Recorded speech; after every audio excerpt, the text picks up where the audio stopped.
Alors, le thème de cette table ronde, c'est « Quelle place pour le travail aujourd'hui ?» Cette table ronde se déroulera en 2 temps. Tout d'abord, pour tenter de répondre à cette vaste question, je vous propose, en guise d'entrée en matière, d'accueillir quelques participants qui ont planché ce matin dans le cadre de l'atelier d'écriture qui est organisé par la coopérative Dire le Travail, et ils vont nous lire quelques textes. Alors, j'invite à me rejoindre Michel Rénal, Patrice Bride et Audrey Minard. Alors, ces personnes qui ont travaillé donc, ce matin vont décrire des situations où elles se sont senties utiles au travail. Donc, on les accueille. Merci d'avoir travaillé ce matin. J'espère que vous avez bien travaillé. Et vous allez maintenant, installez-vous, prenez des micros, nous lire un petit peu ce qu'il en est ressorti. Alors, on va peut-être passer d'abord la parole à Michel Rénal, lectrice-correctrice, qui va nous dire un petit peu, livrer un petit peu ce qui a été écrit ce matin. Donc, prenez un micro si vous voulez. Marche, oui. Un étudiant de Sciences Po, mémoire de maîtrise en 1990 sur les électeurs du Front National. Je le vois peu ou pas. Tout passe par la Silicon Valley. Il m'envoie ses feuillets pour que je le corrige et réagisse. Impression d'emblée d'un travail rigoureux. C'est plaisant dans la profession de lectrice-correctrice quand on sent que la personne a mis d'elle-même ici dans un travail de recherche. Pourtant, un chapitre me pose problème, me semble plus faible. J'en fais part à mon client. Il me fait la confiance de me confier ces pages, je lui dois cette franchise. Au numéro qu'il m'a donné, c'est sa mère qui me répond. Je sens à sa voix que je peux lui dire l'objet de mon appel. Mon fils a travaillé toute la nuit sur son mémoire, il n'est pas disponible, il dort.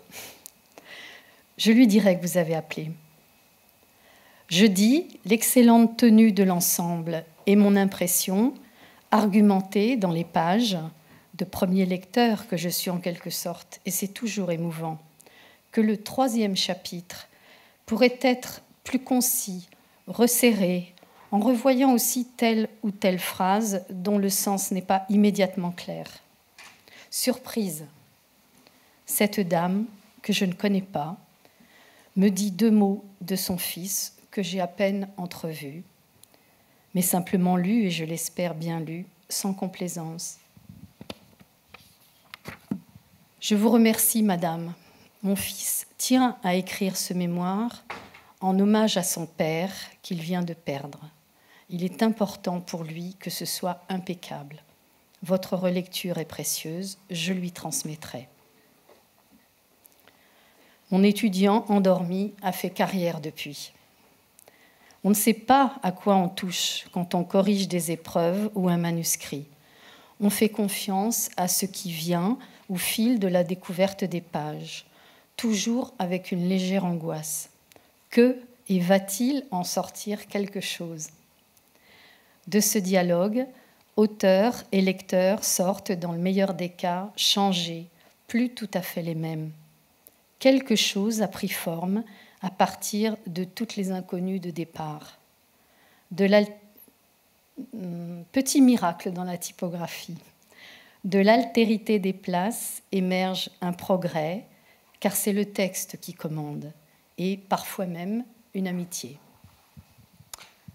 Merci beaucoup. Patrice Bride, vous allez lire, vous, un écrit d'un enseignant. J'en profite pour vous présenter. Vous avez créé il y a 1 an cette coopérative Dire le Travail, avec le projet d'explorer ce qu'il est possible de faire autour du thème du travail dans la société, avec cette idée qu'on méconnaît le travail et ce que font les gens au quotidien. C'est pour ça que la coopérative propose des activités de formation au sein des entreprises, organise des ateliers, également on participe à des projets d'association, et vous allez créer une publication en ligne. On vous écoute maintenant. Merci. Les Égyptiens croyaient qu'après leur mort, les hommes devaient se présenter devant le dieu Osiris qui les jugeait, balance à la main. Observez bien l'image.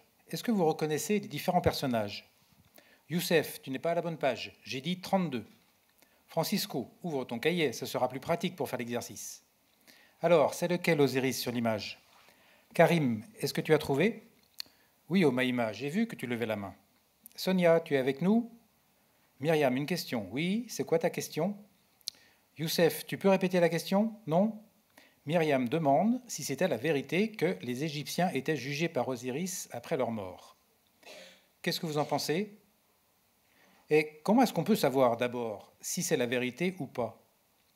Oui, Rachid, à ton avis? Samy, tu as compris son idée? Il demande à quoi ça sert d'apprendre ça si c'est même pas la vérité. Alors, écoutez bien la différence. Ce que je vous demande d'apprendre, ce n'est pas les Égyptiens étaient jugés par Osiris après leur mort, mais les Égyptiens croyaient qu'ils seraient jugés par Osiris après leur mort. Vous avez compris la différence? Ce qui compte pour nous, c'est ce qui était la vérité pour eux. Je me souviens encore du regard de Maïma quand elle posa sa question, pour une fois en oubliant de lever le doigt. Elle me regardait fixement, avec un peu d'appréhension. Elle me dit « Alors, il faut qu'on dise pareil pour les musulmans? Il ne faut pas dire « Allah est le seul Dieu », mais « les musulmans croient qu'Allah est le seul Dieu ». Elle n'en a pas dit plus. J'ai lu du vertige dans ses yeux. Si cette affaire de croyance, on peut ne pas y croire, ou bien croire autre chose, ou encore y croire, puis changer d'avis. Par ce détour dans l'Égypte antique, je l'ai emmené au bord d'une falaise. J'espère lui avoir donné le goût de la découverte, de l'exploration des savoirs, de tout ce que l'on croit plus ou moins vrai. Merci Patrice. Maintenant, passer la parole à Audrey Minard, qui est journaliste indépendante et qui va nous lire le texte d'un responsable des ressources humaines qui a donc, lui, travaillé ce matin. Immense bureau du PDG, mur blanc et dépouillé, ambiance froide à la hauteur du sujet. Je me retrouve devant lui. Ce dernier me félicite pour mon bon travail. Le bon travail est d'avoir pu remercier un collaborateur gênant pour l'équipe, gênant pour l'entreprise. Ah oui, chez nous, pour dire licenciement, on préfère dire remercier. C'est moins choquant. J'ai un sentiment de fierté d'avoir pu accomplir mon travail dans les règles de l'art. Lui, ce qui le rend le plus fier, c'est qu'il a l'assurance que le collaborateur n'a pas un profil prud'homme. Par profil prud'homme, il faut entendre par là le pourcentage de chance, ici énorme, de gagner au prud'homme si l'ex-collaborateur venait à vouloir contester son licenciement. Le PDG préfère assurer son avenir financier. L'ex-collaborateur, qui pour sa part était vraiment gênant, se retrouve avec son solde de tout compte sous les yeux, à devoir appeler Pôle emploi pour son premier rendez-vous. Mon sentiment de fierté s'égare. Fier de mon travail, mais ma fierté d'homme n'est pas assumée. J'aurais aimé expliquer à l'ex-collaborateur que son acte n'est pas admissible dans l'entreprise, encore moins dans la société. J'aurais aimé pouvoir l'aider dans les démarches avec Pôle emploi le plus vite possible, afin qu'il ne soit pas sanctionné une seconde fois, ici financièrement. Mais mon travail s'arrête à l'envoi de la lettre de licenciement. Ce qui me gêne dans ma fierté, c'est de devoir prendre plus de temps pour calculer financièrement les possibles dossiers prud'hommes que l'avenir des collaborateurs de mon entreprise. Merci Audrey, merci à vous trois. Pour démarrer, je voulais juste vous entendre, voir un petit peu, alors peut-être Philippe Askenazi, vous pouvez démarrer. Qu'est-ce que vous avez retenu des lectures qui ont été faites, alors sur des thèmes assez différents? Qu'est-ce que ça évoque pour vous? Je vais faire un petit tour de table rapide avant d'entrer dans le vif du sujet. Oui, alors il y a quand même un point commun dans les trois présentations qui ont été faites, c'est que ce sont quand même un travail essentiellement intellectuel qui a été porté. Et il faut avoir en tête qu'à côté de cela, quand même, une grande partie du monde du travail a aussi une dimension intellectuelle, mais a une dimension physique. Et peut-être il faut aussi parler et faire parler tous ceux qui sont aujourd'hui considérés comme plus bas au sein de l'échelle sociale. Le second point, c'était quand même à travers tout cela un balancement entre une forme de satisfaction et de souffrance. Dans le cas du DRH, on voit bien que l'on a une personne qui finalement est satisfaite de son travail, mais ça c'est très classique chez les cadres, est en souffrance éthique parce qu'il est obligé d'appliquer les règles du capitalisme et est en situation finalement au bout du bout d'insatisfaction. Donc voilà, à travers tous ces témoignages-là, on voit bien à la fois effectivement des éléments de contenu du travail, mais aussi que le travail est un élément véritablement essentiel de sa personnalité et essentiel de son bien-être. Ce n'est pas une question de salaire, mais véritablement aussi de contenu de ce que l'on vit au jour le jour. Bien, merci pour ce point de vue. Peut-être Marianne Dujarrier ? Oui, bonjour.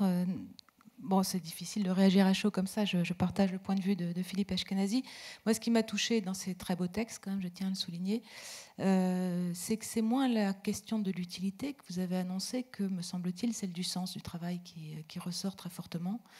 À vrai dire, la question de l'utilité, peut-être qu'on en parlera avec M. Giraud. On en parlera tout à l'heure. Bon, qui est un concept d'économiste. Je suis en minorité ici, je suis sociologue, moi, mais d'un point de vue sociologique, la notion d'utilité est un petit peu fragile parce que la question, c'est de savoir à qui on est utile. Il n'y a pas d'utilité absolue, si vous voulez. Donc, et on voit bien, notamment dans le cas plus ambivalent du DRH, à qui est-il utile quand il fait ça ? C'est une question de destination de son travail, pour qui on travaille. Et peut-être que nous avons toujours une petite marge de manœuvre à cet égard, de savoir parmi les multiples destinataires que nous avons dans notre travail, à qui on l'adresse prioritairement, adresse qui en détermine le sens. Et il me semble que la question du sens est beaucoup plus intéressante à regarder que celle de l'utilité, concept extrêmement fragile, si c'en est un. Bernard Thibault, sens du travail, qu'est-ce que vous avez retiré de ces lectures ? À la fois, effectivement, bonjour déjà, que nous avions entendu de beaux textes, de belles rédactions, et bon, je ne vous étonnerai sans doute pas que j'ai été plus particulièrement sensibilisé sur cette expérience de RH. Ressources humaines, qui est une appellation, comment dire, très critiquable, ressources humaines, qui montre d'ailleurs en quoi le travail ou le travailleur est devenu une ressource. Et que la place des RH, et d'ailleurs au travers du témoignage, j'ai trouvé qu'il y avait là une confirmation, il y avait une dégradation de la responsabilité du RH qui devient de plus en plus un exécutant des décisions stratégiques auxquelles il n'est plus partie prenante.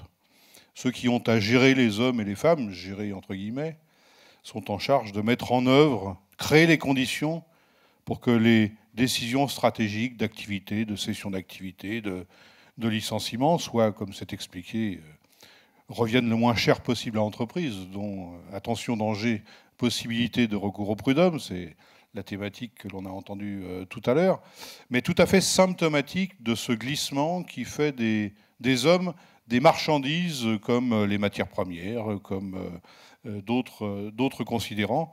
Donc, à la fois le sens du travail, le sens des responsabilités, mais en même temps la difficulté entre différents niveaux de décision, être entre le marteau et l'enclume, s'agissant du DRH, c'est le lot commun de beaucoup de salariés, fût-il avec le statut de cadre dans l'entreprise, ce qui ne protège pas des tensions inhérentes aux déviances liées au travail.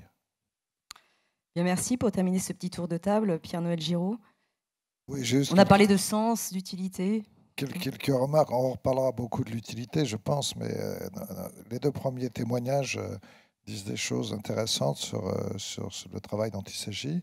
Ça montre bien qu'on a besoin de philosophie à l'école et pas seulement en dernière année, puisque la question du vrai, est-ce qu'il y a une vérité absolue ? Est-ce que ce qui est vrai, c'est ce que les gens croient qui est vrai, etc. Question fondamentale, me semble-t-il. Donc on parle de supprimer la philosophie. Voilà, dès qu'on laisse parler un enseignant, on voit le rôle fondamental que ça a. Ça dit aussi qu'on n'écrit jamais tout seul. Bon, moi, j'écris, donc je sais qu'on n'écrit jamais tout seul. Il y a toujours un premier cercle dont le correcteur ou la correctrice fait partie. Je trouve le personnage du DRH un peu caricatural. J'imagine mal un DRH à ce point déchiré. Quand on est un DRH, bon, on a quand même choisi son métier et son camp. Bon, visiblement, il est RH, donc il n'est pas directeur, RH, mais et en même temps, il doit être confronté... Voilà. Enfin, bon, c'était son témoignage de ce matin. Je suis d'accord sur le fait qu'appeler les hommes une ressource humaine, c'est très maladroit. le terme de capital humain aussi, que j'utilise moi-même techniquement, est aussi du même type. On devrait toujours considérer que les hommes, c'est à part de tout le reste. Bien, merci. Alors, Marianne Dujarrier, vous êtes donc sociologue. Avant de s'interroger sur la place du travail aujourd'hui, est-ce que vous pouvez nous rappeler concrètement ce qu'est le travail? Alors, je sais que ce n'est pas facile en quelques minutes, mais qu'est-ce qu'on entend aujourd'hui par travail, qui est différent du mot emploi? C'est effectivement une question difficile à synthétiser, mais on peut la résumer d'une façon simple. C'est simplement de se poser la question, est-ce qu'actuellement nous travaillons? Est-ce qu'un stagiaire travaille?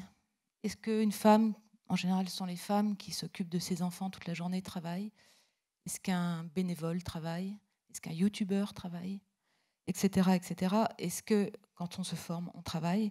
On voit bien que les limites du mot travail sont floues et en fait elles sont toutes conventionnelles. C'est-à-dire que depuis en fait une cinquantaine d'années, on a associé dans notre imaginaire collectif le mot travail au mot salariat, emploi et plus particulièrement salariat, au point où on a des expressions du type « je cherche du travail ». Non, les gens cherchent de l'emploi d'abord.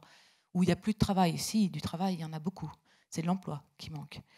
Donc on a associé travail et emploi étant devenu une source, lorsqu'on en a une source de sécurité, notamment par les bienfaits de la sécurité sociale, il y a une association entre travail et insertion et inclusion. Ceci dit, ce sont des concepts différents, c'est-à-dire que le travail, on pourrait dire que c'est à la fois quelque chose que nous faisons, donc là qui nous renvoie à une anthropologie. Qu'est-ce que c'est que faire? Est-ce que c'est simplement exécuter? Est-ce que c'est simplement être un facteur de production? Évidemment, le point de vue de la sociologie est beaucoup plus charnu que celui de l'économie là-dessus. Pardon, je sais bien qu'il y a des économistes qui ne défendraient pas l'homo economicus, mais en tout cas de cause, faire quelque chose, c'est compliqué. Enfin, je veux dire, ça engage des questions de sens, comme je le disais, mais aussi de santé, de lien social, etc. Voilà, donc le travail, c'est une activité vivante qui est employée dans le cadre d'un statut qui désigne un certain nombre de répartitions de richesses et que les institutions, au premier rang desquelles le droit du travail, vient consacrer et encadrer. Notons cependant que les institutions qui encadrent le plus à la fois l'activité concrète, ou ce dont vous avez très bien parlé, mais également le statut et la répartition des revenus, ne sont pas forcément les institutions dites du travail. On peut imaginer par exemple qu'aujourd'hui, les grands déterminants du chômage et de l'organisation productive se trouvent plutôt dans les politiques monétaires, les politiques commerciales, etc. Donc, ce n'est pas nécessairement les institutions dites du travail. Voilà, donc on est dans une société où ce collage des mots ou des concepts entre travail, activité et salariat doit être, à mon avis, repensé, puisqu'on voit qu'on peut avoir un travail sans emploi, on peut avoir un emploi sans travail, entre guillemets, et que nous aurions tout intérêt à faire jouer davantage ces différents concepts pour penser ce qui nous arrive dans une période où on voit de plus en plus de travailleurs sans emploi, de plus en plus de chômeurs et de plus en plus d'activités qui produisent des richesses mais qui ne sont pas reconnues et comptabilisées comme du travail. Bien, merci pour ce propos introductif. Philippe Askenazi, vous avez fait paraître en février un ouvrage chez Odile Jacob intitulé « Tous rentiers pour une autre répartition des richesses ». Vous dites en substance que dans cette course à la rente à laquelle on assiste, le monde du travail est le grand perdant et vous invitez le monde du travail à se remobiliser.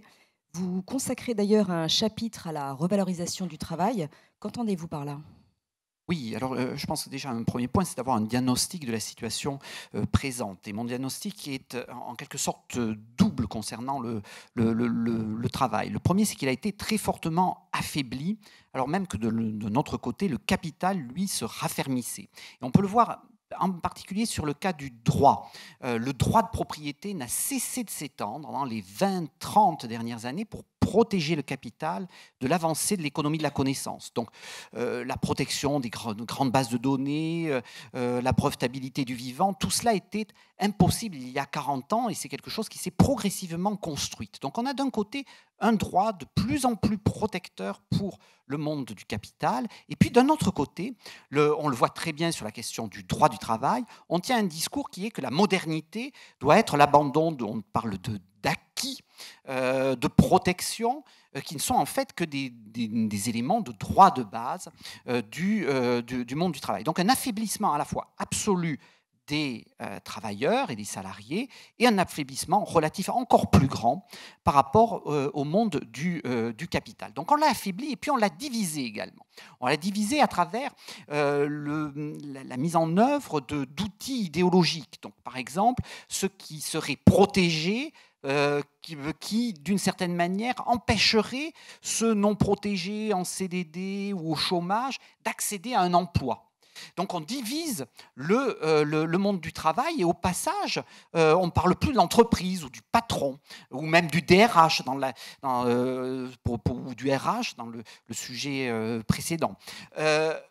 Donc, une situation où on le divise, et on le divise aussi entre des personnes qui seraient dites productives et d'autres qui seraient improductives. Donc les productives, ce seraient les créateurs, ceux qui utilisent les technologies de l'information, la communication de manière intensive, et puis toute la masse du travail, que ce soit d'un ripper en allant jusqu'à une caissière de supermarché, ne serait pas touchée par ce progrès, et donc ça serait normal que ces personnes-là n'aient pas de salaire supérieur et de mauvaises conditions de travail parce qu'ils ne sont pas touchés par le progrès. Donc lorsque je parle de revaloriser, c'est déjà effectivement de s'interroger sur le travail, sur ce que font les tâches que font les personnes. Et lorsqu'on commence à creuser cette question-là, eh bien on s'aperçoit que notamment le discours de productif et d'improductif est alors pour le coup je rejoins tout à fait l'aspect convention. Ce sont des pure convention. Et donc, il faut arriver à briser ces conventions pour redonner un sens social derrière ces questions. Pour vous donner juste un exemple, on est justement un dimanche. Eh bien, vous allez avoir, il y a des magasins de plus en plus ouverts le dimanche à Paris. Eh bien, la production du dimanche des personnels dans ces magasins se mesure aujourd'hui par les économistes comme étant le nombre finalement soit de vêtements, de fer à repasser ou autres qui vont être vendus ce jour-là. Et on va constater quoi? On va constater que finalement, en étendant les horaires d'ouverture, eh bien, par heure donnée de travail, on va vendre moins de produits, tout simplement parce qu'on ne cesse d'étendre pour une consommation qui ne réagit pas autant. Et donc la conclusion va être de dire, regardez, ces personnes-là sont de plus en plus improductives. Et donc on ne donne pas du tout de valeur au fait que ouvert le dimanche offre un service supplémentaire qui doit être pris en compte, rentre dans un système global où le capitalisme se construit sur une société 24 heures sur 24, 7 jours sur 7. Et donc le premier point de revaloriser le travail, c'est de se réinterroger systématiquement sur l'apport de chacun. Et là, on se rend compte que finalement, on n'est pas dans un monde d'improductifs et de productifs, mais où tout le monde fait des efforts croissants et que même d'une certaine manière, ce sont ceux qui en font le plus, qui sont le moins reconnus. Donc ça, c'est une première étape dans une réflexion du travail. Je m'arrête là parce qu'il y a d'autres points pour revaloriser le travail. Vous comprendrez bien qu'il y a aussi la dimension de redonner des droits supplémentaires au monde du travail dans son ensemble, mais ça peut-être on en reparlera plus tard.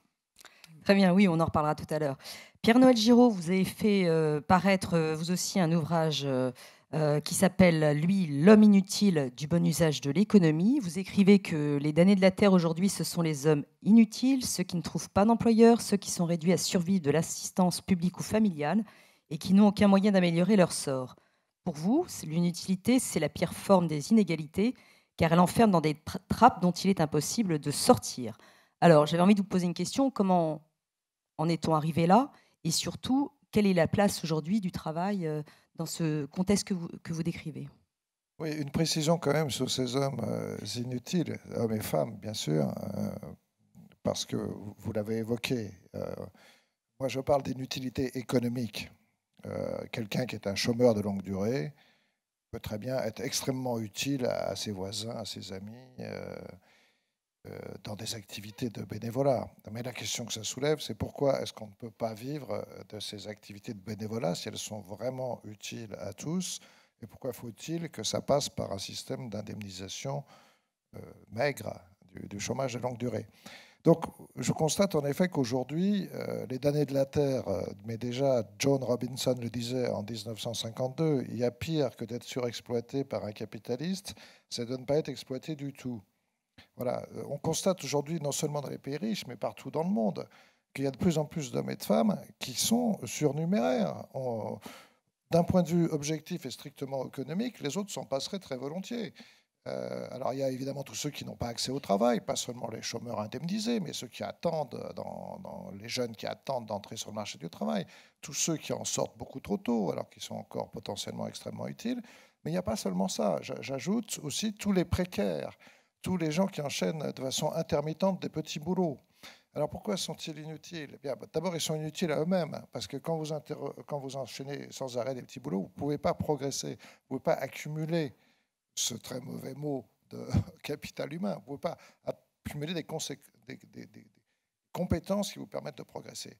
Et de ce fait, vous faites des petits boulots qui ont très peu de gains de productivité, c'est la vérité, parce que justement, on ne peut pas en accumuler, et qui donc ne sont pas tellement utiles aux autres de ce point de vue-là. Parce que si c'était fait différemment, avec des gens qui avaient le temps d'apprendre et de progresser, ces services, c'est souvent des services, seraient beaucoup mieux rendus. Voilà. Donc, dans les pays riches, il y a deux grandes catégories. Donc, ceux qui n'ont pas accès au travail, de plus en plus nombreux, puis ceux qui ont accès au travail, mais qui vivent très pauvrement, de façon intermittente, sans pouvoir progresser. Dans les pays du Sud, il y a encore tout l'immense masse des paysans sans terre qui vivent en autarcie. Ils ne servent à rien aux autres, ils n'échangent rien avec les autres, et puis on pourrait faire beaucoup mieux de leur terre, pensent les autres. Donc, ils sont inutiles. Voilà. Alors, je me suis concentré là-dessus. J'ai essayé de comprendre pourquoi il y en avait. Alors, il y a plusieurs, je ne veux pas détailler les mécanismes. Il y a plusieurs strates de mécanismes. Il y a d'abord, dans certains cas, en particulier dans les pays du Sud, la tension avec le capital naturel. J'évoquais les paysans qui n'ont pas assez de terre pour produire et échanger avec les autres. Chez nous, c'est le fonctionnement du système économique qui rejette dans des trappes d'inutilité de plus en plus de gens. Alors, ce qui est fondamental, c'est que ce sont des trappes. C'est-à-dire, il ne faut pas s'imaginer que la simple croissance, par exemple, va sortir tout ce monde-là de cette trappe. Il faut des politiques spécifiques parce qu'il y a des cercles vicieux qui font qu'une fois qu'on est dedans, on y reste. C'est pas un hasard que vous ayez choisi le mot de trappe. C'est ce que vous disiez quand on a préparé cette table ronde, c'est qu'une trappe, on l'ouvre pas. Pôle emploi nous dit, quand on est chômeur depuis 1 an, on a 3% de chance de retrouver un travail dans les 3 mois qui viennent. Bon, ça y est, on y est dans la trappe. On perd ses compétences, on se désespère, on n'en sort pas tout seul. Voilà. Alors, il faut des politiques spécifiques, c'est ça que j'ai voulu dire. Très bien, merci. Alors Bernard Thibault, alors décidément, vous avez tous écrit des ouvrages. On reviendra également sur celui de Marianne Dujarrier.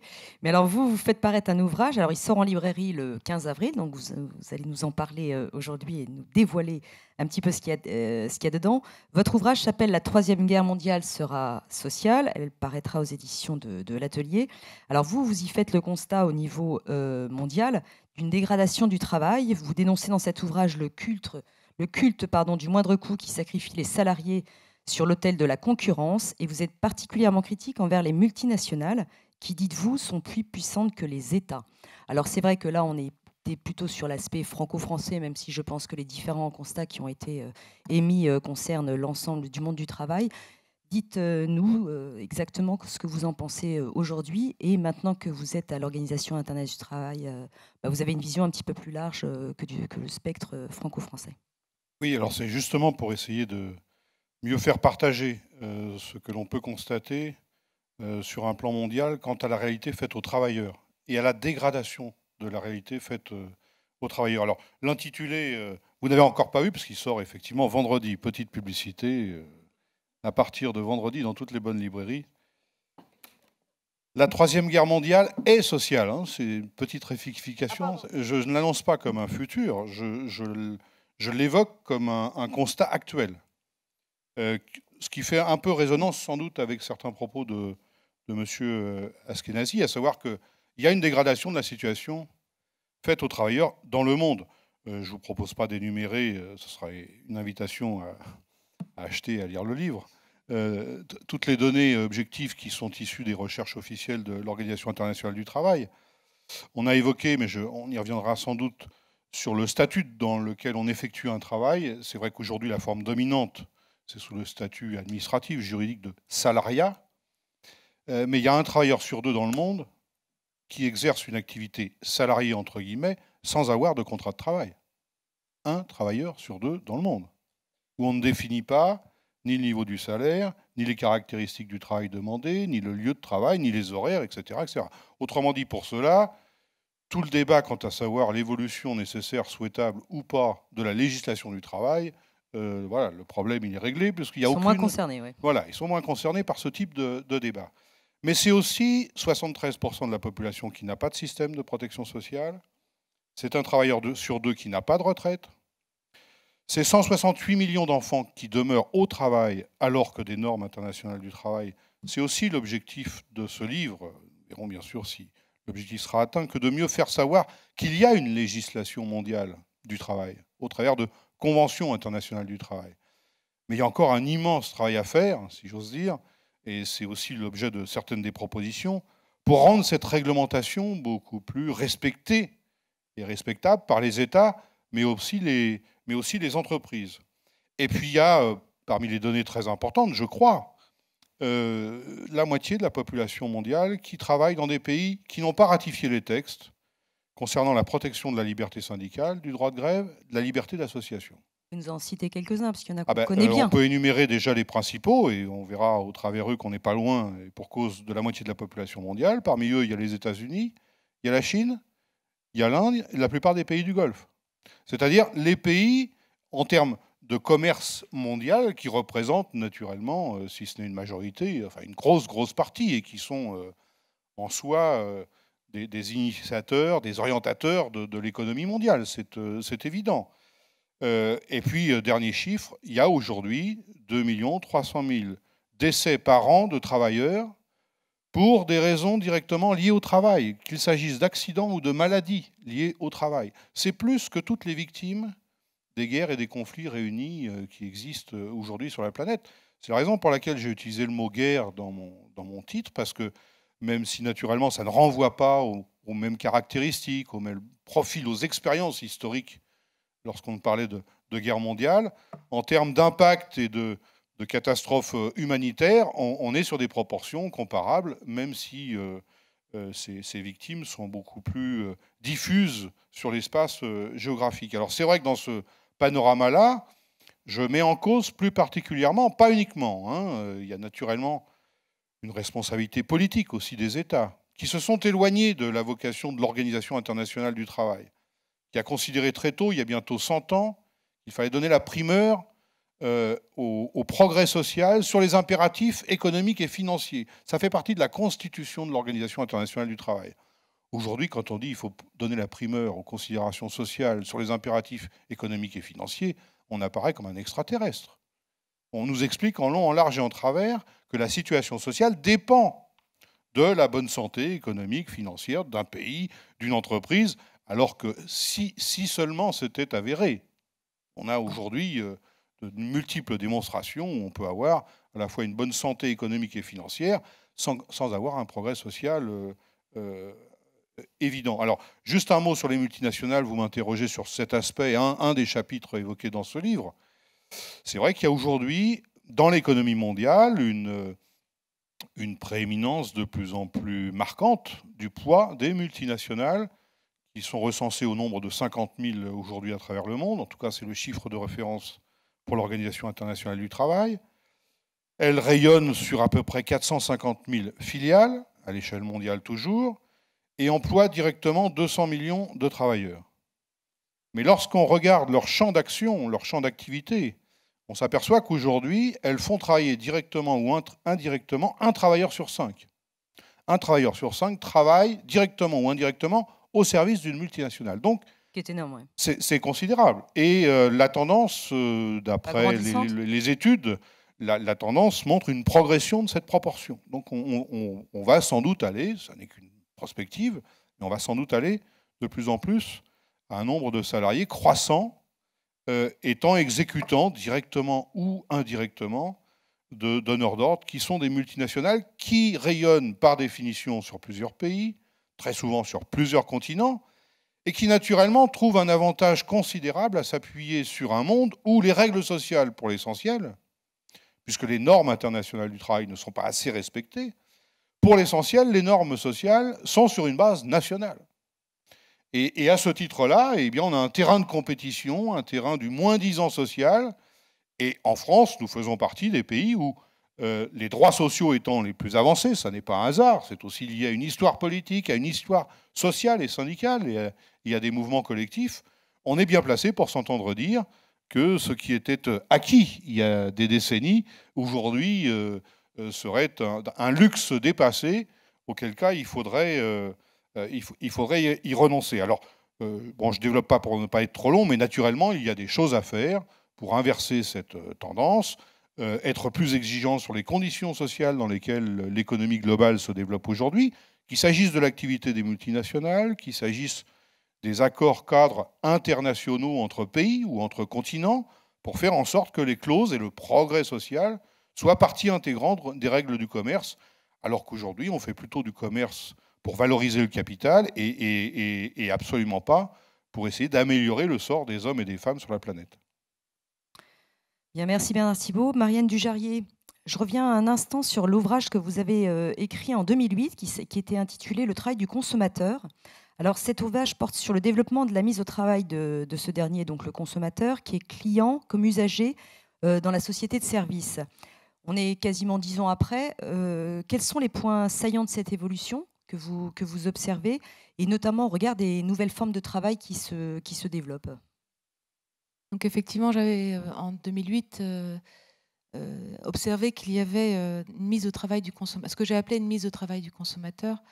Là, d'une certaine manière, je me contredis parce que la convention n'est pas de dire que c'est du travail, quoique maintenant on le voit de plus en plus, mais sous 3 formes que je vais vous expliquer très rapidement. La première, c'est une externalisation des tâches productives sur un couple homme-machine. Vous connaissez ça très bien à la poste, dans les supermarchés, dans les aéroports, les aérogares, etc. Hein, où en gros les guichetiers, tous les professionnels de première ligne ont été remplacés par un système avec pas mal d'intelligence artificielle et une belle ergonomie pour que n'importe quel amateur que nous sommes puisse poster lui-même son courrier, sortir sa carte d'embarquement ou scanner ses produits. Un deuxième système lié davantage au numérique, qui était très émergent à l'époque et qui a pris une ampleur très importante depuis 10 ans, c'est le système du crowdsourcing que vous connaissez peut-être, c'est-à-dire c'est exactement l'inverse. On capte plutôt des choses que l'on peut valoriser de manière marchande, que ce soit des vidéos, des textes, des articles, des avis, des tests, etc. Donc là, on est plutôt dans la captation, dans la foule de choses qui sont marchandisables. Et enfin, la troisième forme de mise au travail du consommateur, un petit peu plus subtile, c'est tout le boulot, si vous voulez, que ça nous demande de sortir des contradictions du marketing, lorsque d'une part, il nous dit que nous sommes des rois libres de choisir, et d'autre part, déploie tout un arsenal de dispositifs extrêmement performants pour nous ligoter, pour nous attacher à une marque, à un lieu, etc. Donc si vous voulez vous désabonner d'un abonnement téléphonique, ou si vous voulez vraiment exercer votre intelligence de consommateur quand vous achetez une tranche de jambon au supermarché, ça va vous demander pas mal de travail. Vous pouvez le confier d'ailleurs à des sous-traitants par le système des labels, mais vous le paierez. Hein. C'est-à-dire que si vous voulez acheter par exemple un produit qui correspond à vos normes de citoyen ou à des normes sociales ou à des normes écologiques, vous pouvez avoir recours à un label, mais là, le fait qu'il y ait un label a demandé du travail, donc vous allez payer 10-20% plus cher. Alors, les grandes évolutions, pour répondre à votre question, qu'on voit apparaître depuis quelques années, c'est ce qu'on appelle l'économie dite collaborative. J'insiste sur le dite collaborative parce que cette expression recouvre un grand fourre-tout de pratiques extrêmement différentes. Pour ma part, elles ont comme point commun avec le travail du consommateur de flouter complètement cette grande partition, là également héritée, on pourrait dire, des années 50, entre production et consommation. En gros, la production, c'est dur, c'est un univers d'hommes, c'est un univers d'usine, etc. Et puis la consommation, c'est le domestique, c'est joyeux, c'est les femmes, etc. C'est un peu ça quand même dans les imaginaires, depuis Max Weber qui l'avait décrit, et ça n'a fait que se renforcer. Cette partition-là est en train de s'effacer, en tout cas d'être mise en cause, notamment avec cette production collaborative. Alors, de quoi s'agit-il ? On peut les classer très grands. J'ai le temps ou pas ? Vous me dites. Oui. Pour ma part, je les ai classés dans une matrice, donc où il y a deux axes, très simplement. Le premier, c'est selon qu'on a affaire à de la production marchande ou non marchande. C'est-à-dire, est-ce qu'on est dans un type Uber, par exemple, où vous achetez une prestation de taxi, ou dans un type Blablacar, où vous ne faites que participer aux frais de transport. Et puis, deuxième axe de la matrice, c'est est-ce que la plateforme a un but lucratif ou pas ? Plateforme à but lucratif, ce sont des capitalistes qui investissent dans un système de mise en relation d'une foule d'offreurs et d'une foule de consommateurs. C'est une marketplace, comme on dit en anglais, à but lucratif. Uber rentre là-dedans évidemment, ou à but non lucratif, ça nous donnerait par exemple Wikipédia, hein, dans le cadre du non-marchand à but non lucratif. Dans le marchand à but non lucratif, on trouvera par exemple des plateformes type Pôle emploi, qui échangent du travail, donc quelque chose de marchand par excellence, et en même temps, la plateforme elle-même n'a pas un but lucratif. Selon les cas dans lesquels nous nous trouvons, le destin de l'emploi, du travail, de la rémunération, de la richesse, etc., sont absolument différents. C'est-à-dire qu'on ne peut pas créer sous cette catégorie économie collaborative des théories générales. On est obligé de rentrer un petit peu dans le détail. Et encore, ma matrice est extrêmement rudimentaire. On pourrait l'affiner en rentrant des critères comme capital coopératif ou pas, etc. Enfin, on peut affiner, mais au moins pour essayer de montrer les grandes évolutions, me semble-t-il, il faut arriver à les penser en reprenant des catégories assez simples, marchand, pas marchand, capitaliste ou pas, pour y voir un peu plus clair. Notons que dans les grandes évolutions sociologiques qui sont portées à la fois par le travail du consommateur et cette consommation collaborative, ce qui est vraiment perturbé, c'est la frontière aussi entre amateurs et professionnels. On voit, par exemple, les grèves de taxi ont montré ça, hein, ça crée des nouveaux mouvements sociaux. Si n'importe quel amateur peut fabriquer n'importe quoi ou vendre n'importe quel service, que ce soit pour du taxi ou peut-être pour des choses plus dangereuses comme de l'architecture ou comme de la médecine, hein, bon, on va avoir des problèmes on a déjà des problèmes de frontières.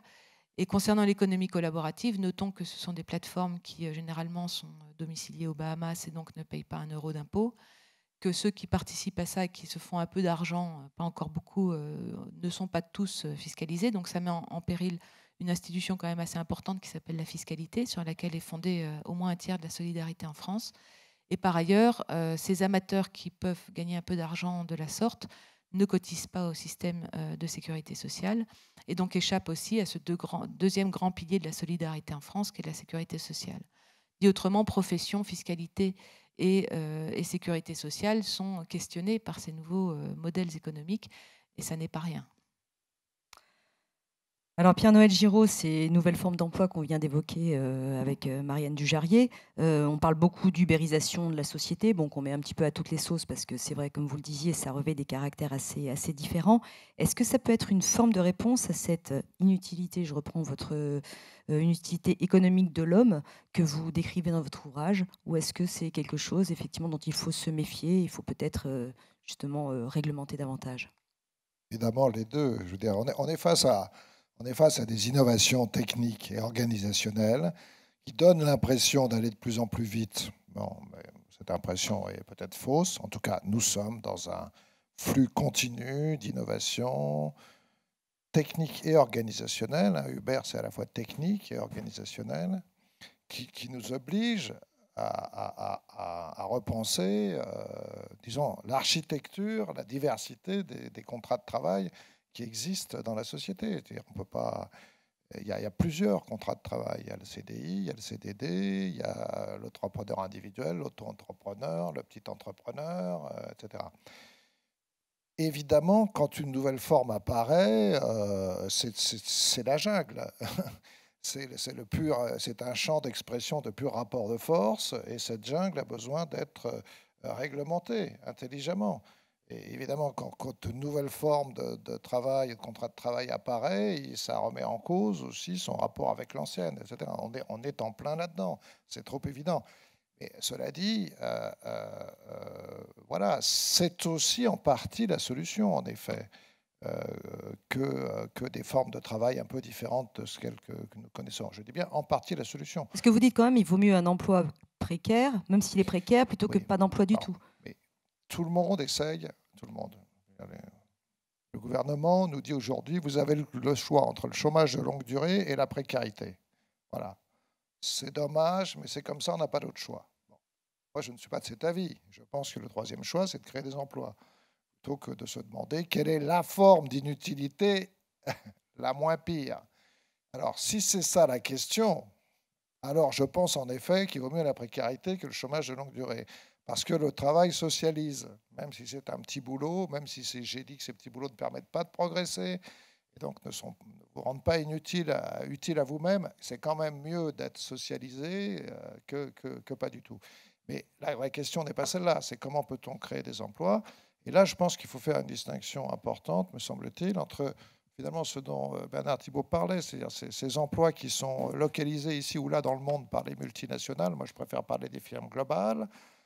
Ces emplois, c'est les emplois nomades. Leur problématique pour ces emplois-là, on la connaît par cœur. Ça fait 10 ans qu'on la rassasse, c'est la compétitivité. Et comme on ne va pas faire compétition avec la Chine et demain l'Afrique par les coûts, il faut qu'on monte en gamme. On sait ça par cœur. Mais ces emplois, ils sont globalement dans le monde en croissance, mais chez nous, ils sont en décroissance, et vous le savez bien. Les emplois nomades en France, ce n'est plus que 20 à 25% des emplois, on est parti de 35. Ça veut dire que 80% des emplois en France ne sont pas en compétition avec des emplois dans d'autres pays et ne sont pas mis en compétition par les multinationales. Ils ne sont pas donc délocalisables. Ils ne sont pas délocalisables. Ils sont en compétition entre eux, ici. Et ce secteur, on le néglige. C'est lui la véritable source de création d'emplois, ce secteur sédentaire, domestique, protégé. Et là, la création d'emplois passe par des innovations, y compris des innovations en matière de contrat de travail organisationnel, etc.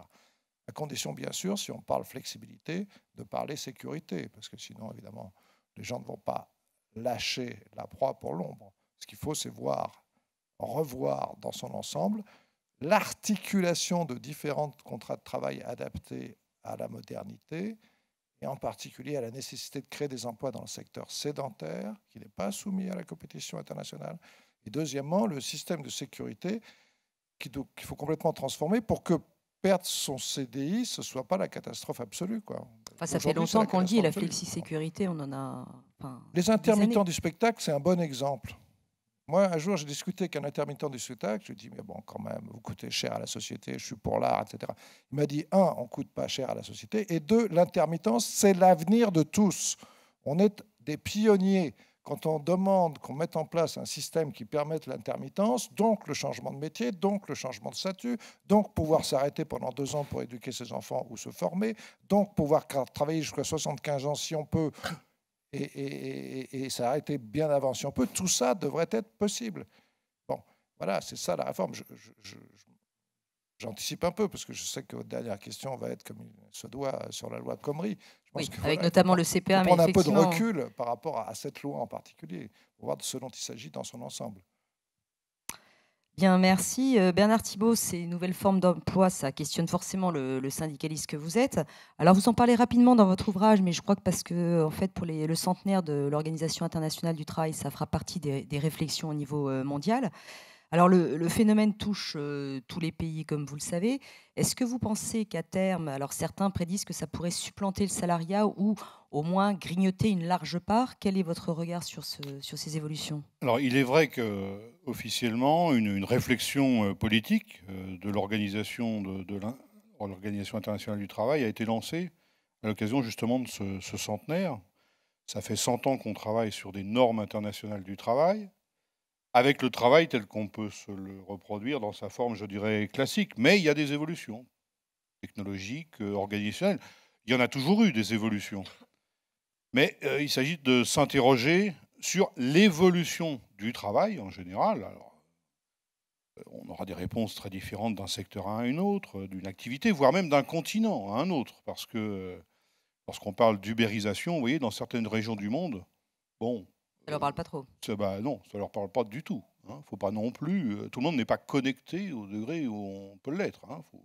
Attention. Alors, aujourd'hui, les pronostics officiels de l'Organisation internationale du travail tendent à montrer que s'il y a des activités qui sont ça et là gérées autrement que par la relation de travail, contrat de travail classique, relation commerciale, chacun serait auto-entrepreneur d'une activité, voilà, et louerait ses services d'une manière ou d'une autre. Travailleur indépendant. Voilà, tout le monde est travailleur indépendant. L'avantage, c'est que tout le monde est son travailleur, et son employeur et son salarié, donc il n'y a plus de conflit d'intérêts, c'est réglé.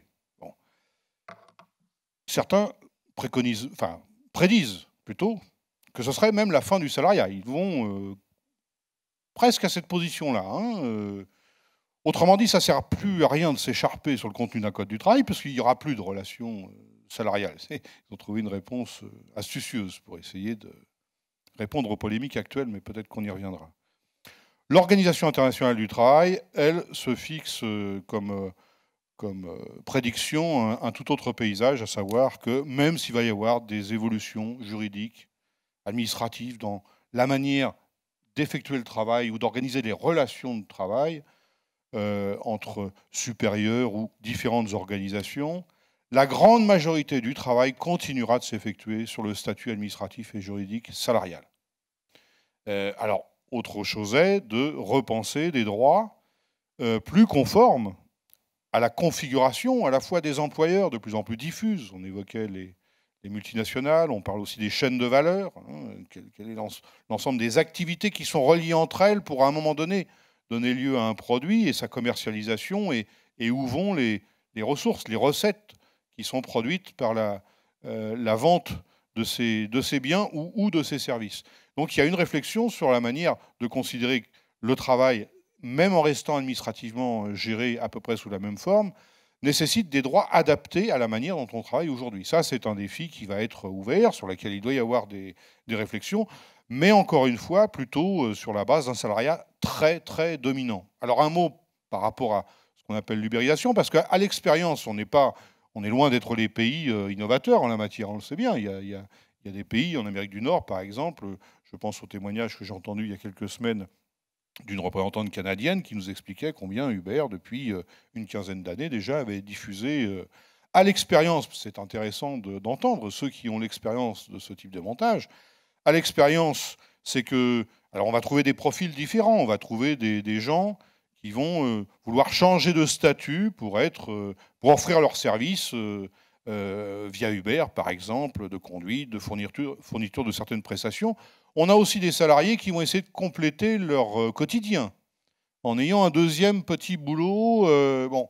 Mais ce dont on s'aperçoit, et ce qui commence à venir, y compris dans un pays comme la France, c'est que certes la forme de relation, voire de subordination, n'est pas une subordination salariale, on n'est pas dans le même type de contrat, mais on est quand même sous une subordination de gestionnaire très importante, au point qu'aujourd'hui, on a des revendications de ceux qui sont ubérisés à avoir un encadrement, peut-être, sur les tarifs, qui n'est pas une forme de dumping aussi qui s'élabore à ce niveau-là, des horaires avec un certain encadrement. Enfin bref, on voit de nouvelles exigences apparaître. Voire se syndiquer, ce qui est le cas chez Uber voire de France. créer des sections syndicales, enfin en tout cas des associations qui soient reconnues pour que ceux qui sont dépendants de l'activité d'Uber puissent s'organiser et faire valoir leur demande à un moment donné d'être traités avec une certaine équité. Donc on revient quelque part à une approche collective telle qu'on a pu l'avoir dans l'histoire syndicale, je dirais, puisque un des ressorts consiste pour les salariés à plutôt s'unir entre eux pour défendre leurs conditions, sachant que pris individuellement, ils ont peu de chances d'améliorer leur propre sort. Donc attention aussi à un certain nombre d'illusions qui peuvent être semées ça et là, à la fois sur l'ampleur du phénomène et puis sur le fait que ça, mécaniquement, là aussi, assurerait une forme de promotion du social. Ça n'est pas du tout évident. Loin s'en faut, on peut même parfois s'inquiéter des répercussions négatives, et je suis tout à fait d'accord avec les remarques qui ont été faites par Madame tout à l'heure.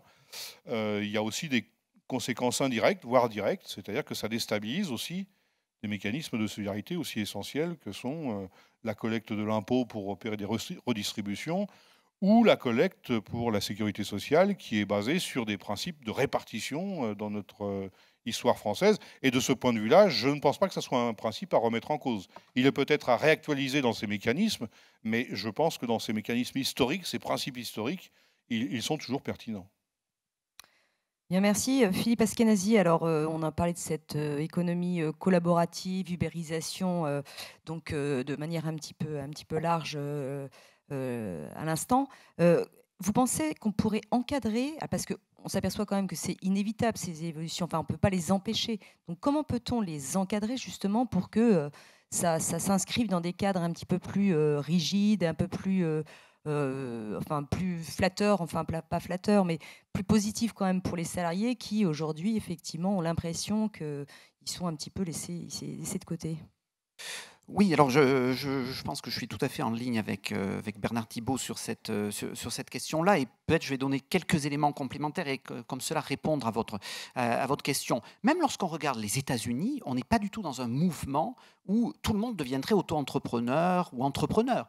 Même aujourd'hui, on est à un niveau historiquement bas de la part des entrepreneurs, des indépendants au sein du monde du travail.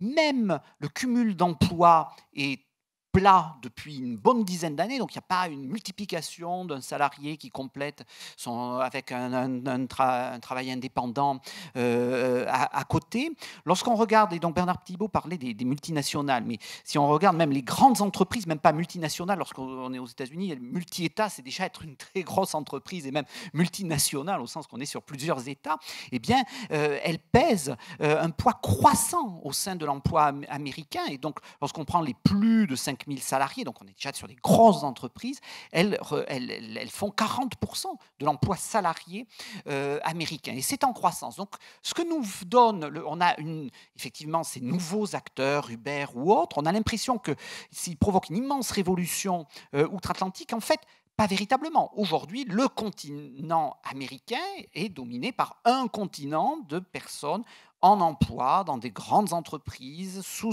des contrats de salariés, et même l'ancienneté qui avait chuté. Donc l'ancienneté, c'est le nombre d'années que l'on reste dans la même entreprise, qui avait chuté jusqu'au début des années 2000. Maintenant, la tendance s'est inversée. On a même l'ancienneté qui remonte. Donc, en fait, on est plutôt dans un monde de stabilisation. Sur certaines... Alors, il y a un effet loupe, je pense, français. Alors, pourquoi il y a une problématique franco-française?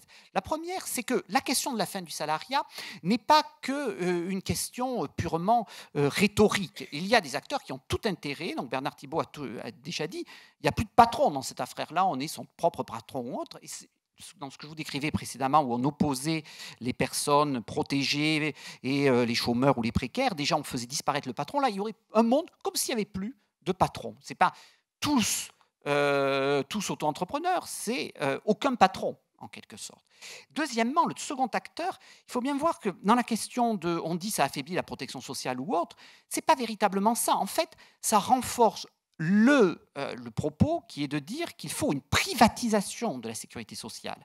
Et donc aujourd'hui, ceux qui font des conférences, réfléchissent à financer des groupes d'économistes ou autres pour travailler sur la fin du salariat, ce sont les assureurs. Parce que lorsqu'il n'y a plus de sécurité sociale étatique, pas uniquement en France, c'est le cas dans la plupart des pays de l'OCDE basés sur le salariat, lorsqu'on instille le fait qu'il n'y aura plus de salariés, ce qui est donc complètement erroné par les faits que l'on observe et que l'on anticipe, eh bien, il faut en finir avec la protection sociale et aller vers l'assurance privée. Donc, il n'y a pas juste un exercice de pensée derrière cela, il y a des enjeux financiers, économiques, qui sont absolument considérables. Et donc, la question de l'ubérisation est une sorte de cheval de Troie pour dire, regardez, il faut adapter le droit du travail, il faut de nouveaux types de contrats, il faut en finir avec le salariat classique ou autre, mais dans une logique. Alors maintenant, lorsqu'on regarde, par exemple, donc, ces plateformes collaboratives, alors, je suis tout à fait d'accord avec la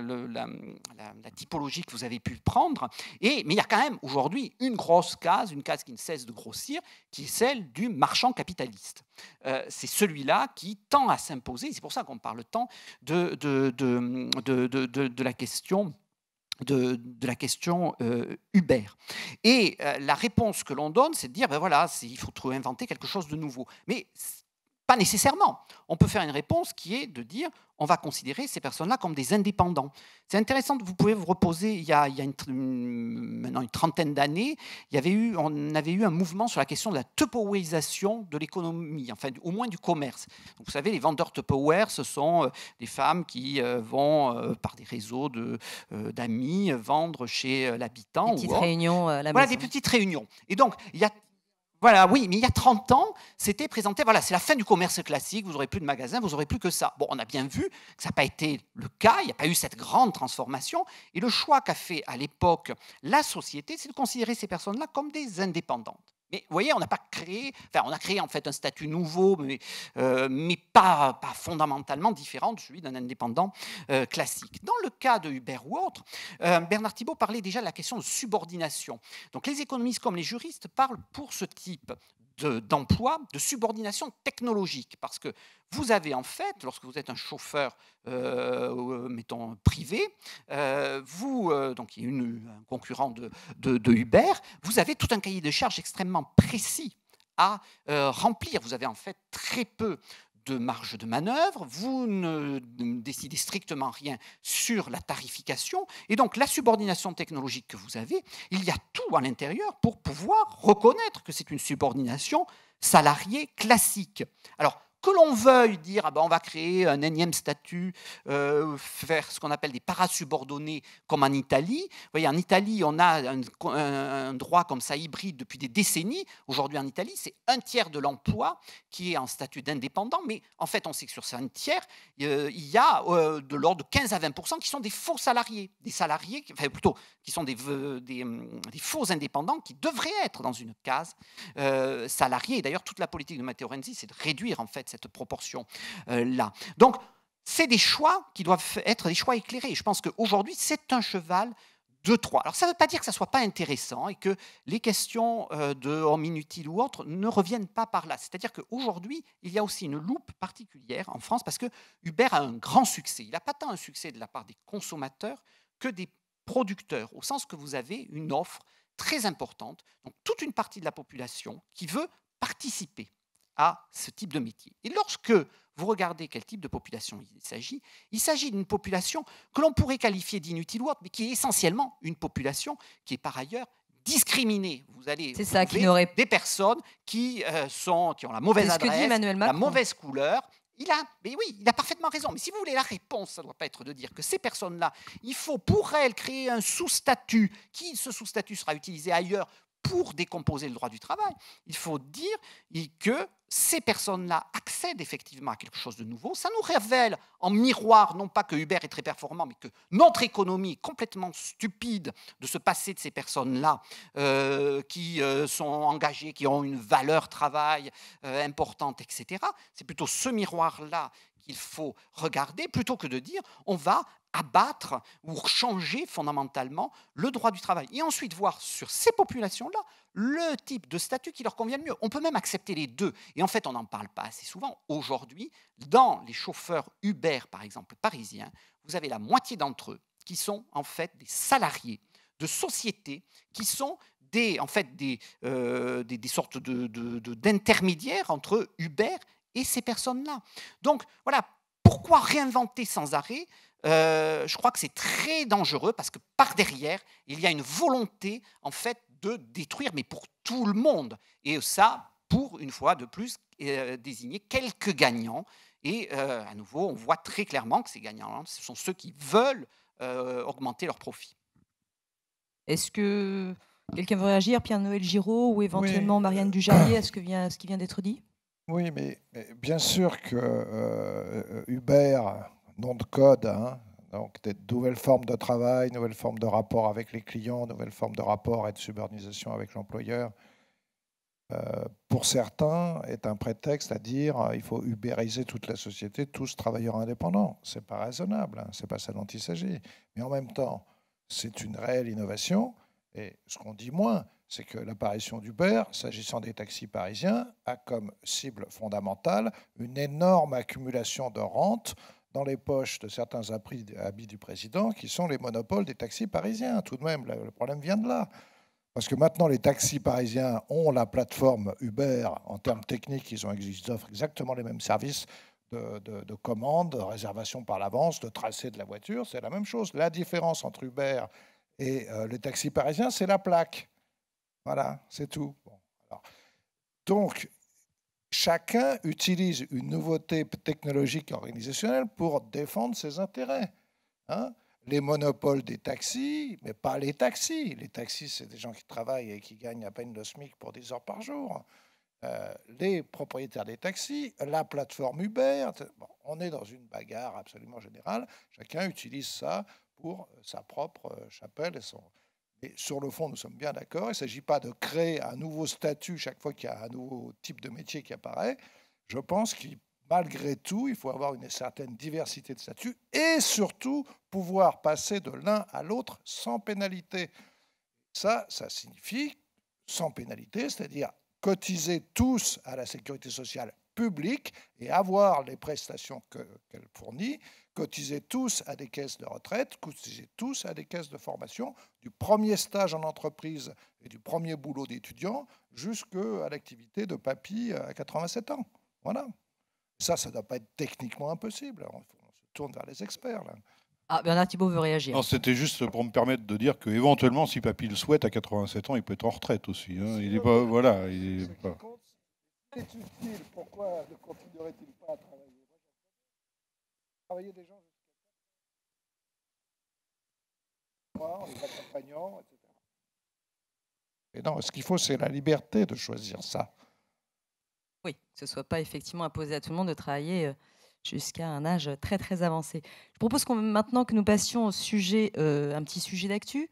Je dis petit sujet, mais c'est un très très gros sujet d'actu. On est au lendemain d'une nouvelle journée d'action contre la loi sur le travail. On est à quelques mètres de la place de la République, occupée par le mouvement citoyen Nuit debout qui a été lancé le 31 mars dernier. J'avais envie de vous questionner tous les quatre parce que c'est difficile de parler de travail à l'occasion de cette table ronde sans évoquer le projet de loi de Myriam El Khomri. Alors l'idée, c'est bien sûr pas de rentrer dans le détail des mesures parce que c'est un texte qui est assez vaste et qui est quand même assez technique, et je ne suis pas sûre que l'Assemblée sera passionnée par l'ensemble des mesures hyper pointues, mais vous entendre un petit peu sur l'esprit même du projet de loi. Alors peut-être Bernard Thibault, parce que vous êtes syndicaliste et que...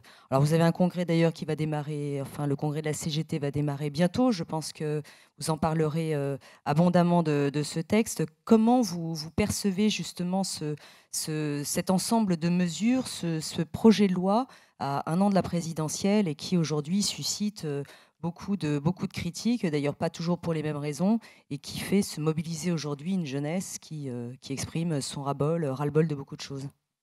Bah déjà, ça montre, je veux dire, l'ampleur des débats autour, voire des polémiques et des mobilisations. Ça montre le côté central du thème sur lequel on échange aujourd'hui, le travail, et tout ce qui peut l'encadrer, l'organiser, le gérer. Mais aussi, je pense, ça témoigne d'une dégradation en la matière et surtout d'une forte critique qu'on ne puisse pas, sur des aspects qui régissent la vie de millions de personnes. La vie au travail, c'est une grosse partie, l'organisation au travail, c'est une grosse partie de l'organisation de sa vie. Le reste en dépend très souvent, hein, bien sûr, et pas simplement en termes de considération matérielle, hein, plus largement. Alors, je n'entre pas dans tous les détails, parce que vous l'avez dit, c'est une réforme d'ampleur. Nous verrons bien ce que demain sera fait en termes de sort réservé à ce projet. Moi, je voudrais réfuter un certain nombre d'arguments qui ont justifié sa présentation, quand même, au passage, dans des conditions particulièrement brutales et surprenantes. Penser qu'on peut modifier la législation concernant le travail de dizaines de millions de personnes en produisant un texte unilatéral, comme ça, voire en menaçant de légiférer par une procédure d'urgence, ou en tout cas sans débat parlementaire, je trouve que c'est pas un courage politique, c'est un aveuglement politique, une méconnaissance de ce que ça peut représenter en termes de vie sociale. Donc déjà sur la méthode... Oui, parce que pourtant François Hollande, lorsqu'il a été élu en 2012, avait dit qu'il ferait une grande place au dialogue social. Vous avez, vous aviez appelé d'ailleurs... Malheureusement, je ne suis pas le premier à penser que sur ce sujet-là, comme sur bien d'autres, entre ce que le candidat avait annoncé et ce que le candidat fait, il y a plus qu'un fossé. Donc ça, ce n'est pas forcément une surprise, malheureusement. Donc moi, je voulais réfuter le premier argument selon lequel, parce que ça a été parmi les premiers arguments, le Code du travail serait en partie responsable du niveau de chômage dans le pays. On l'a déjà entendu dans d'autres pays, il y a déjà eu des réformes de fait dans d'autres pays au titre de mêmes arguments. On a modifié le Code du travail. Dans certains pays, on ne l'a pas modifié, on a mis entre parenthèses l'application de certaines dispositions du Code du travail au nom des créations d'emplois. Ça a été plusieurs pays qui ont été la cible de ce qu'on a appelé des plans d'ajustement structurel parce que dette publique trop importante, etc. On a demandé aux pays de remettre de l'ordre dans leurs finances publiques, de créer davantage d'emplois. Et à ce titre-là, on a mis entre parenthèses certains aspects du Code du travail. Non, le Code du travail n'est pas responsable, un tant soit peu, du niveau de chômage. Il suffit de regarder les pays où il n'y a pas de Code du travail. Il y a des pays où il n'y a pas de Code du travail. il n'y a que les conventions internationales qui sont vaguement appliquées. Ben, ce sont des pays où le travail informel domine, où la précarité, la misère domine. S'il y avait effectivement une corrélation en poussant à l'extrême, on devrait considérer que dans ces pays où il n'y a quasiment pas de code du travail, c'est le plein emploi qui devrait dominer. Donc c'est l'inverse qui se produit. Donc ça, c'est une fausse approche. Ensuite, on nous dit qu'il faut simplifier le code du travail. Bon, en montrant d'ailleurs un document très épais qui n'est pas le code du travail. Le document qui est montré à la télévision, c'est le code du travail ajouté à toute la jurisprudence des articles qui ont donné lieu à des décisions de différents tribunaux, voire à des interprétations des différents articles pour tous les DRH en mal d'explication. Enfin bref. Donc ce qui est présenté comme le gros pavé énorme, immangeable par les employeurs, ça n'est pas le code du travail. C'est l'ensemble de la législation inhérente au code du travail. Alors, on dit qu'il faut simplifier le code du travail. Bon, comme si la situation des entreprises était uniforme, comme si tous les métiers s'exerçaient de la même manière. Et puis ce que je vois au fur et à mesure des débats, parce que débat il y a entre le gouvernement, on ne cesse d'ajouter une multiplication de traitements d'une même question. Là, j'entends dire ces derniers jours que les conditions dans lesquelles on va pouvoir licencier légitimement un salarié pour des raisons économiques, ça va être différent selon que vous travaillez dans une entreprise de moins de 10 salariés, une entreprise entre 10 et 50 salariés ou dans une entreprise de plus de 50 salariés. En quoi ça simplifie le mécanisme là? En quoi ça simplifie quoi que ce soit? Non, on ajoute, et je passe sur d'autres articles, mais comme vous le suggérez, n'entrons pas trop dans le détail. Autre argument, les licenciements d'aujourd'hui feront les emplois de demain. Bon, ça c'est... Mais ça fait 30 ans qu'on entend ça. Ça fait 30, 35 ans qu'on entend ça. Une des grosses réformes administratives, juridiques, législatives qui a été faite au titre de cette approche, pouvoir plus facilement licencier aujourd'hui, c'est permettre de pouvoir mieux embaucher plus facilement demain, ça a été d'instaurer la rupture conventionnelle. On a dit, on va mettre une nouvelle forme de rupture du contrat de travail.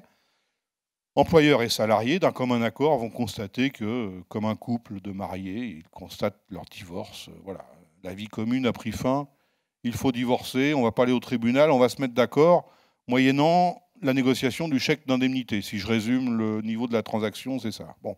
On s'aperçoit quoi à l'expérience? Dans beaucoup de cas, le salarié est très chaleureusement invité à accepter une rupture conventionnelle, très, très chaleureusement invité, hein, pour ne pas dire par d'autres moyens, peut-être moins avouables, mais qu'en même temps, on approche les 3 millions de ruptures conventionnelles et il n'y a jamais eu autant de chômage. Donc là aussi, cet argument selon lequel plus il est facile de rompre le contrat de travail, ça va créer de l'emploi, se trouve démenti par les faits. Enfin, dernier point, pour laisser aussi aux autres participants le droit légitime à donner leur point de vue, c'est un aspect qui me semble, dans la structure même de la réforme, particulièrement dangereux, nocif, pour les entreprises elles-mêmes.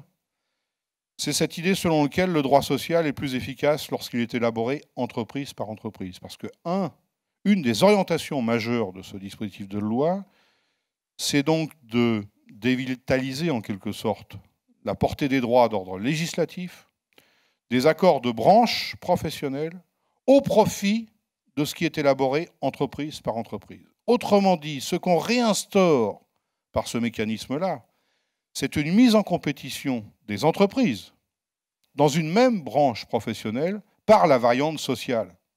Celui qui arrivera à arracher de ses employés les conditions les plus productives du travail emportera plus facilement les marchés que son voisin. Alors que les accords de branche avaient justement cette vertu, cette vocation, à faire en sorte que s'il y a la compétition économique entre les entreprises, cette compétition, elle se fait sur les progrès technologiques, sur la recherche, sur l'investissement, sur la formation, sur la capacité à capter des marchés, etc.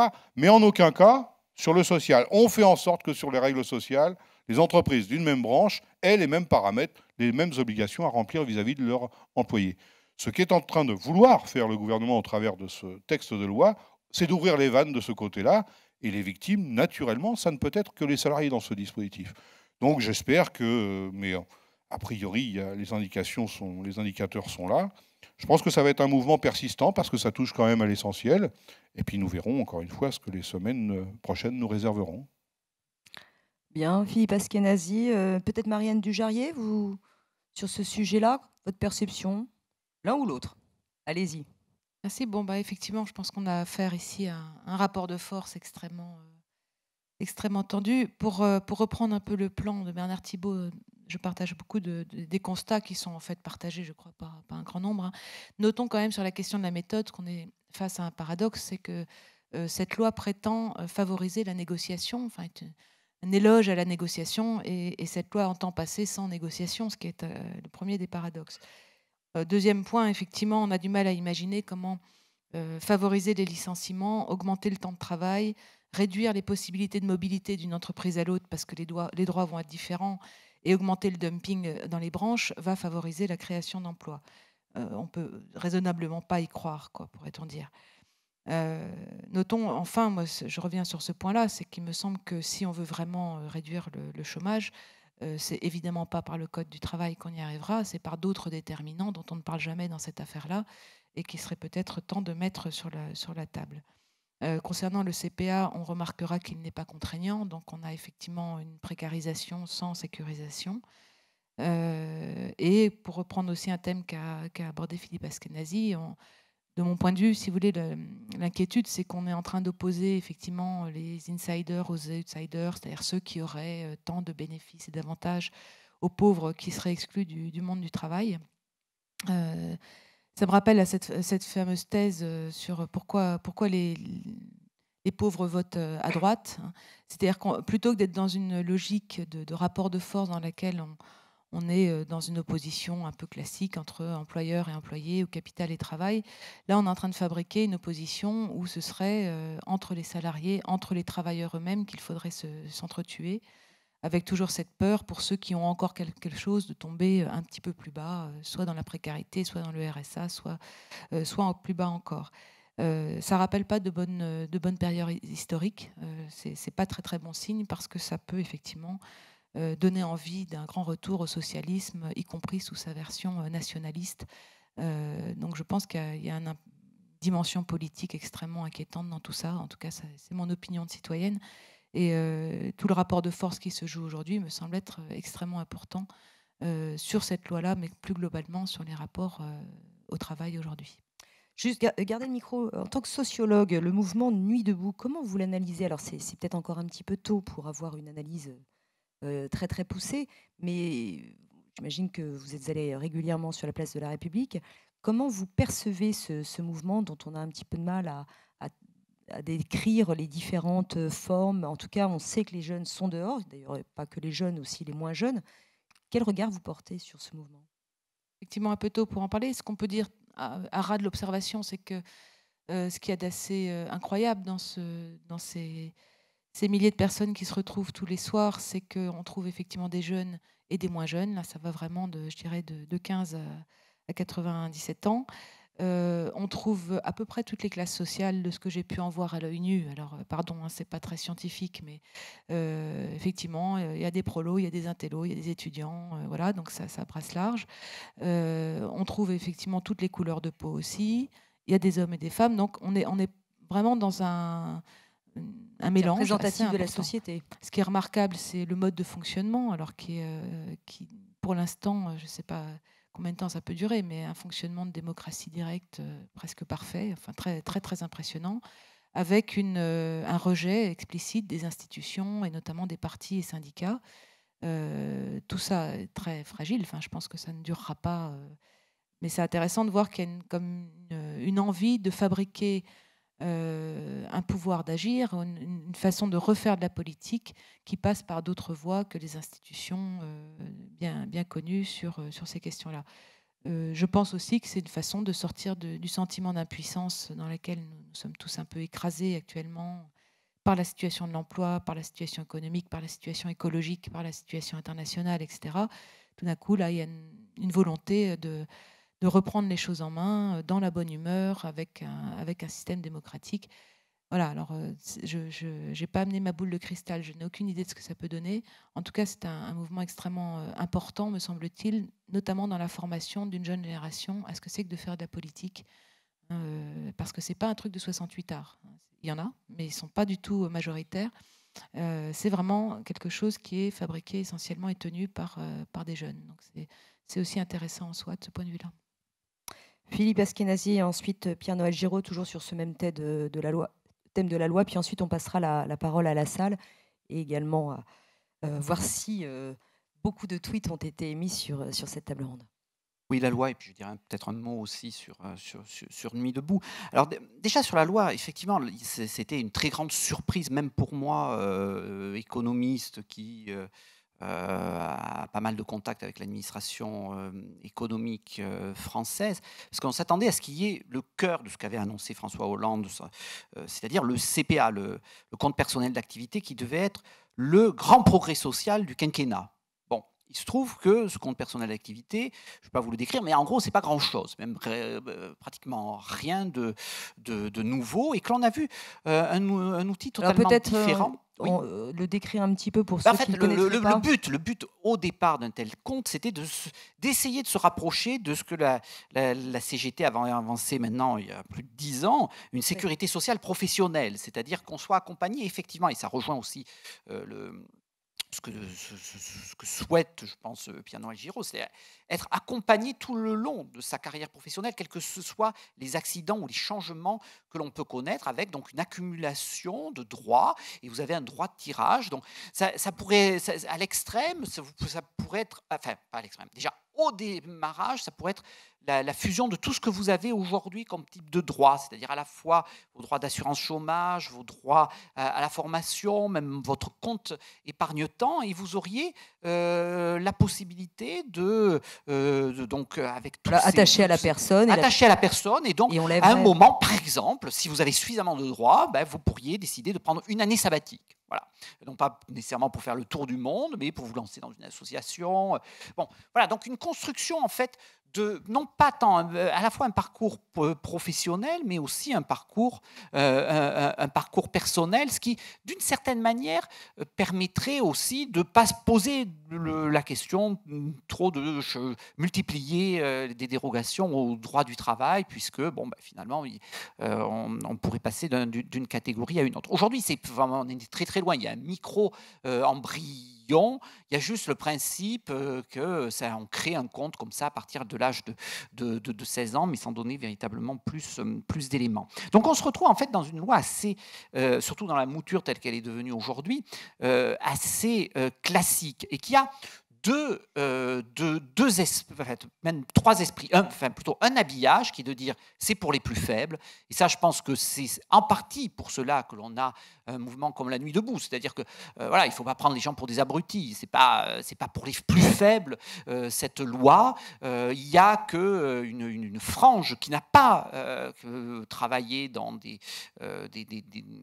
plutôt qui n'a travaillé potentiellement que dans des métiers très intellectuels ou très protégés, qui imaginent que ça pourrait être pour les plus faibles. Donc ce masque tombe, et qu'est-ce qui reste comme économiste? Qu'est-ce que je vois? Je vois premièrement une problématique de méfiance par rapport à tout ce qui peut être corps intermédiaire du monde du travail. Il y a une méfiance, on met de côté le médecin du travail, on voulait mettre de côté le juge, on met l'inspecteur de travail également de côté. Et puis les syndicats majoritaires, on dit qu'on veut une démocratie sociale, et on va sauter par-dessus le syndicat majoritaire en passant par le référendum. Vous voyez par exemple, c'est assez frappant, François Hollande n'a pas réussi à faire passer, fort heureusement, la déchéance de nationalité. Il n'a pas dit « je vais faire un référendum par derrière ». Or là, c'est cette logique-là, avec en plus la problématique que dans un référendum d'entreprise, vous n'êtes pas, vous, totalement libre de votre choix. Vous avez par-dessus des menaces de l'employeur qui sont « si vous ne signez pas ça, on va licencier telle et telle personne ».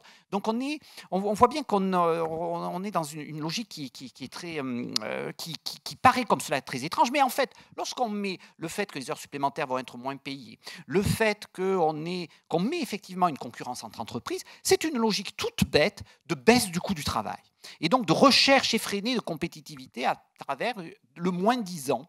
Et c'est ce que l'on voit sur l'ensemble de l'Europe. Et c'est ce qu'avait essayé de faire le Japon à partir du milieu des années 1990. Et qu'est-ce que ça a entraîné au Japon?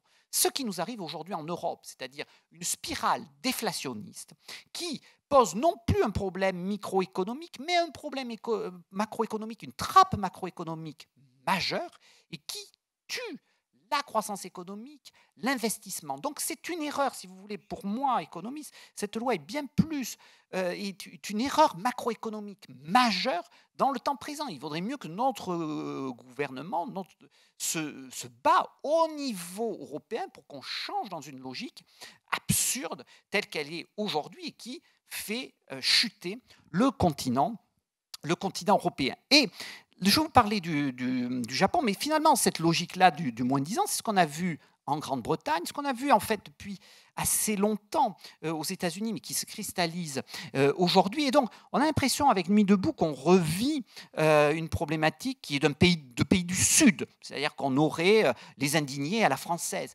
Mais lorsque vous regardez par exemple Sanders aux États-Unis, ou Corbyn en Grande-Bretagne, ou le fait même que potentiellement dans un mois, le maire de Londres va être donc Sadiq Khan, qui est un fils d'immigrés pakistanais, musulmans, dont le père était conducteur de bus, la mère au foyer avec 8 enfants.